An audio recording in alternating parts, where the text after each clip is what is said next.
Alberto souhaitait voir Reima, mais elle refusait. Elle lui expliquait qu'il était difficile d'imaginer toute la situation.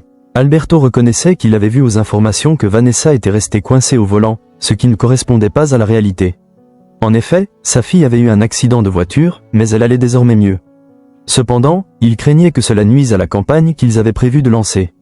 Reima confirmait que ce n'était pas le meilleur moment pour qu'elle sorte et lui suggérait de passer à l'agence le lendemain pour discuter de tout cela.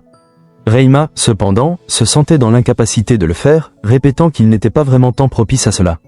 Alberto lui faisait part de son manque, et il lui proposait de discuter à nouveau plus tard, lui demandant quand ils pourraient se revoir. Elle lui expliquait qu'elle avait de nombreuses préoccupations à gérer en ce moment et espérait qu'il pourrait le comprendre. Pendant ce temps, Juancho, en pleine recherche sur Tammy, reçut la visite de sa sœur, qui le questionna sur ses sentiments pour elle. Juancho lui révéla qu'ils travaillaient ensemble sur certains projets, mais il était nerveux à propos de la situation. Sa sœur lui demanda ce qu'il pensait réellement de Tammy, et Juancho lui affirmait qu'il avait l'impression qu'elle mentait. Ses doutes étaient fondés sur des propos étranges qu'elle tenait, une idée que Kata partageait également. C'est même Kata qui lui avait fait douter et, au départ, Juancho ne ressentait rien de particulier à son égard, mais finalement, il commençait lui aussi à ressentir un air familier chez Tammy. Il se rendait compte qu'elle ne désirait pas qu'il cherche plus loin ni qu'il pose trop de questions. Sa sœur, curieuse, lui demanda à qui Tammy pouvait bien ressembler. Rizzo arriva chez Tammy, agacé. Il lui fit savoir qu'il n'avait toujours pas reçu son rapport et lui rappela qu'il devait se concentrer sur Eric pour obtenir des informations sur Mana. Tammy, sur la défensive, admit qu'elle n'avait rien avancé et exacta qu'elle était à zéro. Rizzo lui fit part des nouvelles de l'agent chargé de surveiller Eric, qui avait signalé que ce dernier devait très probablement rencontrer Mana, mais il avait perdu la trace du garçon en raison de son comportement désinvolte. Rizzo, impatient, la pressa de continuer à suivre Eric et ne voulut rien entendre des histoires personnelles de Tammy, la mettant en garde que sans nouvelles fraîches, sa liberté conditionnelle serait en jeu. Tammy expliqua alors qu'elle ne pouvait pas sacrifier la confiance et l'amitié qu'elle avait établie avec Eric et Charlie, surtout après qu'il lui ait demandé de les accompagner à l'hôpital suite à l'accident de leur fille. Elle s'excusa, mais Rizzo lui fit comprendre que s'il ne pouvait pas remonter jusqu'à Charlie, il devrait le faire par l'intermédiaire d'Eric. Rizzo, irrité, lui demanda où était Eric et pourquoi il ne répondait pas à ses appels. Tammy, Rizzo la trouvait étrange dans son attitude et lui proposa d'aller courir ensemble, ce qu'elle refusa en indiquant qu'elle avait passé une nuit horrible. Elle ajouta qu'elle allait préparer du café avant de se rediriger vers la cuisine. Vanessa était en compagnie de Reima et Charlie. Quand elle fit questionner sur son état de santé, Vanessa répondit qu'elle allait mieux, ce qui réjouit sa mère. Cependant, Reima annonça qu'elle avait discuté d'une thérapie familiale, ce à quoi Reima répliqua que ce dont ils avaient vraiment besoin, c'était d'être sincères les uns envers les autres. Vanessa avoua qu'elle avait touché à des substances pour la première fois, sous la pression de ses amis. Elle promit de ne plus recommencer, mais Reima, inquiète, insista sur la nécessité de ne pas rester dans cet état. Vanessa reçut le soutien de son père, qui s'engagea à être plus présent à la maison pour l'aider à surmonter ses problèmes. Ils parlèrent également de Silvana, dont l'état restait préoccupant. Vanessa fut rassurée par les promesses de son père avant qu'elle ne quitte la maison pour se rendre au studio, lui disant qu'elle l'aimait. De son côté, Reima rejoignit Charlie et lui demanda d'attendre un instant. Elle lui demanda s'il croyait vraiment ce que Vanessa avait dit. Charlie défendait Vanessa, convaincu qu'elle ne devait pas être davantage culpabilisée.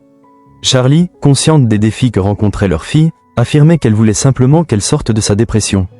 Reima proposa une thérapie, mais Charlie refusait l'idée, arguant qu'il n'y avait pas besoin d'un psychologue et que leur fille allait déjà mieux. Dans un autre registre, l'agent Rizzo s'entretenait toujours avec Yemi. Il lui demanda si elle souffrait souvent d'insomnie, auquel elle répondit, amèrement, qu'elle avait été emprisonnée pendant 17 ans pour un crime qu'elle n'avait pas commis. Rizzo tenta de la rassurer sur le fait que cela ne compromettrait pas leur accord, tout en lui remettant un objet à donner à Eric, contenant un traceur. Il évoqua la situation du garçon, expliquant qu'un agent l'avait suivi et pensait qu'il allait rencontrer son père, bien qu'Eric ait affirmé avoir coupé les ponts avec lui. Yemi était sceptique, mais Rizzo insista sur la nécessité de manipuler Eric pour qu'il revienne vers eux. Il souligna que tout ce qu'il cherchait était que le garçon communique au moins une fois afin de tracer le trafic, remerciant Yemi au passage pour sa collaboration. Ensuite, Yemi confia à Rizzo que son état de santé s'améliorait, évoquant qu'elle éprouvait déjà moins de douleur et se sentait mieux. Reima et sa fille Vanessa avaient une conversation sérieuse. Reima exprima ses doutes quant à l'idée de contacter Silvana, insistant sur le fait que cela ne semblait pas être la meilleure décision pour l'instant, essayant de la réconforter, lui répondit avec fermeté qu'il était important d'être patiente. Elle souligna que Silvana allait peu à peu se remettre des blessures que Vanessa lui avait infligées, rappelant à sa fille que, comme elle l'avait déjà dit, le temps avait un pouvoir de guérison. Elle conseilla à Vanessa d'attendre un peu avant de tenter de renouer le contact, assurant que lorsque le bon moment serait venu, cela serait plus bénéfique pour toutes les parties concernées. Eric appelle Vanessa pour s'excuser de ne pas avoir pu venir la voir la veille. Il lui dit que sa mère lui a rapporté qu'elle était rentrée chez elle, ce que Vanessa confirme. Elle explique qu'elle est enfermée chez elle parce que ses parents pensent qu'ils doivent lui donner une leçon. Eric la comprend, mais il lui rappelle que ce qui s'est passé est grave. Vanessa reconnaît la gravité, mais elle se sent impuissante. Elle veut faire quelque chose d'important, mais sait que ses parents ne le permettront pas. Elle insiste que ce n'est rien de mal. Elle demande l'aide d'Eric et propose qu'ils se voient. Eric accepte volontiers, affirmant qu'il a lui aussi beaucoup à raconter après une semaine très mouvementée. Ils conviennent donc de se retrouver bientôt. Yemi se rend sur la tombe de ses parents. Elle leur parle avec émotion. Elle raconte qu'elle les a vus en rêve la veille, comme s'il était encore vivant. Le rêve lui a procuré du réconfort, mais à son réveil, la solitude est revenue brutalement, surtout en cette période de carême. Elle exprime à quel point il lui manque, à quel point leur absence est lourde et douloureuse. Elle se sent perdue sans eux, incapable de savoir si ce qu'elle fait a du sens. Elle aimerait leur demander de l'aide, même si elle sait que c'est impossible. Elle se sent abandonnée, ses parents lui ont été enlevés, son enfant lui a été arraché par Charlie. Maintenant, elle est seule devant leur tombe, sans réponse, rongée par le chagrin et l'injustice, révoltée par le manque de pitié dont elle a été victime. La femme d'Octavio confronte son mari. Elle veut savoir comment ils vont trouver l'argent pour payer les avocats et engager des poursuites. Elle lui demande s'il pense vraiment qu'ils doivent refuser la proposition du père de Vanessa. Octavio répond qu'il fait tout cela pour protéger Silvana, leur priorité. Elle l'accuse alors de vouloir seulement provoquer. Yemi appelle ensuite Octavio pour l'avertir que Charlie va venir les voir afin d'éviter une plainte. Elle lui conseille de rester ferme. Octavio réagit avec détermination, refusant de se laisser manipuler par un chanteur célèbre. Il affirme qu'il ne veut pas négocier, mais plutôt le traîner devant le tribunal.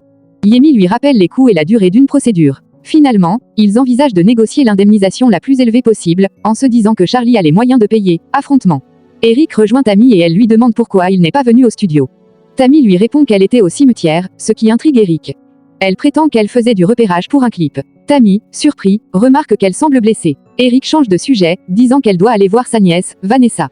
Tammy propose de l'accompagner et insiste pour qu'elle lui dise la vérité. Elle finit par avouer, il s'est fait agresser. Juancho montre une photo à un homme et lui demande s'il voit quelque chose d'étrange. L'homme reconnaît un duo de reggaeton portoricain célèbre, et une femme très séduisante, Tammy. Il tente de minimiser, disant que Juancho est déjà pris. Mais Juancho attire son attention sur une incohérence. La photo est datée de 2009, alors que le groupe s'était séparé en 2008, après une violente dispute, et qu'un des membres est mort juste après. La date est donc impossible. L'homme est étonné, mais Juancho insiste, quelque chose cloche, et il veut vérifier. L'homme confirme qu'il peut faire ça dès aujourd'hui, en utilisant ses connexions musicales. Octavio se rend à un rendez-vous avec Charlie afin de discuter d'un règlement à l'amiable. Charlie commence par s'excuser pour le malentendu de leur dernière entrevue, qu'il minimise en suggérant que, vu les circonstances, sa réaction était compréhensible. Il invite Octavio à s'exprimer. Octavio, calme mais ferme, précise qu'il ne s'agissait pas d'un malentendu, il veut simplement justice pour sa fille. Il juge l'offre précédente de Charlie insultante, car insuffisante pour réparer les torts subis. Charlie tente de temporiser, affirmant que la somme proposée n'était pas négligeable. Puis, pour calmer les choses, il propose de doubler l'offre. Mais Octavio, déterminé, exige que l'offre soit multipliée par 10. Charlie se crispe. Octavio lui rappelle que la seule alternative serait de poursuivre sa fille en justice, ce qui leur coûterait plus cher, nuirait à la jeune fille, et pourrait même la mener en maison de redressement. Il fait comprendre que Vanessa pourrait payer très cher ses actes. Finalement, Octavio accepte un accord, à condition que cela soit formalisé devant notaire. Charlie prend cela comme un manque de confiance, mais Octavio insiste, la seule garantie valable, c'est un engagement officiel.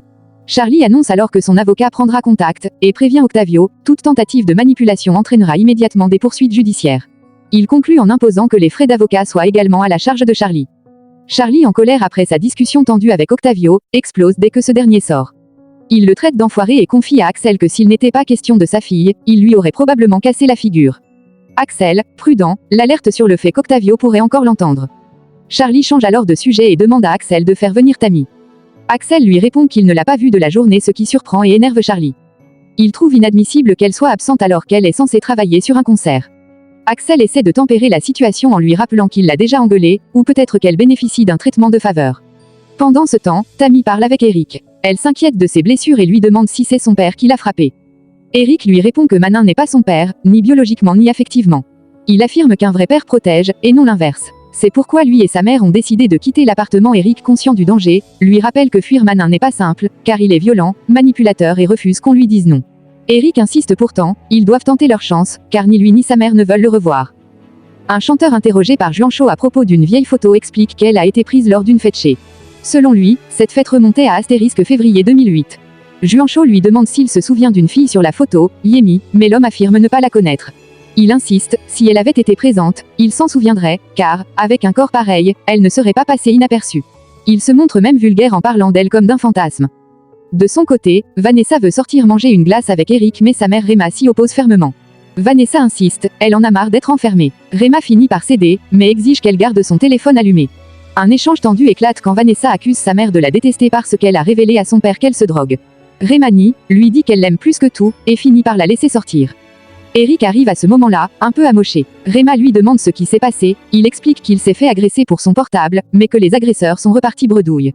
Avant de partir avec Vanessa, Rema lui rappelle de faire attention et de répondre immédiatement à ses appels. Une fois seule, Rema entre dans la chambre de Vanessa. Elle commence à fouiller discrètement, visiblement à la recherche de quelque chose d'illégal, et elle trouve le collier. Bouho insiste pour que Juancho vienne voir quelque chose, expliquant qu'il ne comprend pas pourquoi il passe autant de temps là-dessus, disant qu'il y a juste une erreur sur la date. Juancho, lui, trouve la situation très étrange, si la femme sur la photo est une productrice aussi connue, pourquoi Timbal ne la connaît pas?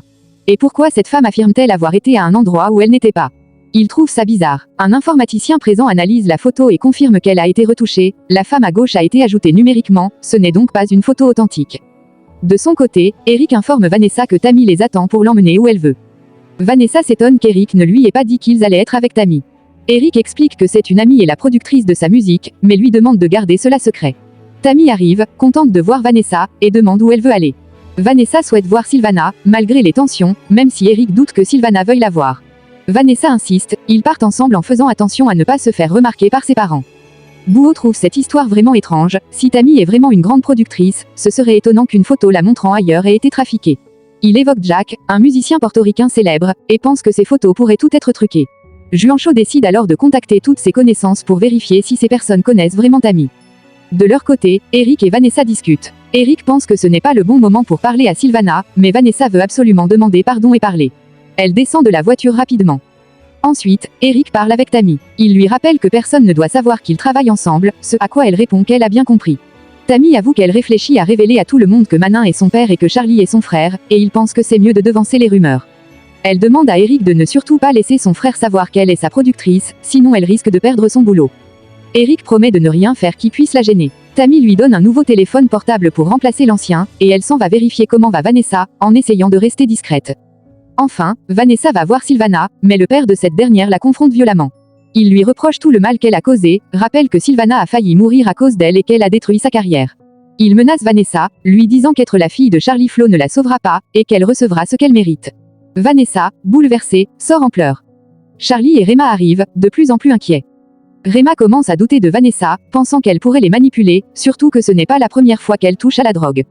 Il trouve un objet suspect dans ses affaires. Charlie pense que ça pourrait appartenir à une amie de Vanessa, quelqu'un qui aurait oublié ça chez elle ou lui aurait demandé de garder. Mais Rema est catégorique, c'est bien à Vanessa, et ça signifie qu'elle fait ça depuis longtemps sans qu'il s'en soit rendu compte. Elle se sent trahie et dépassée. Ils réalisent qu'ils ont besoin d'aide, vraiment. Pendant ce temps, Bouho raconte à Juancho qu'il a appelé plein de gens, mais personne ne semble connaître Tammy. Certains ne répondent même pas. Juancho avoue qu'il a fait confiance à cette femme, mais maintenant il doute complètement. Juancho l'interrompt, inquiet, s'il s'avère que cette femme n'est pas vraiment Tammy, il veut absolument savoir qui elle est. Bouho hésite, comme s'il se faisait des films, mais Juancho insiste, déterminé à aller jusqu'au bout. Vanessa fond en larmes et exprime sa douleur. Elle se sent entièrement responsable de l'accident de Sylvana qui a perdu une jambe.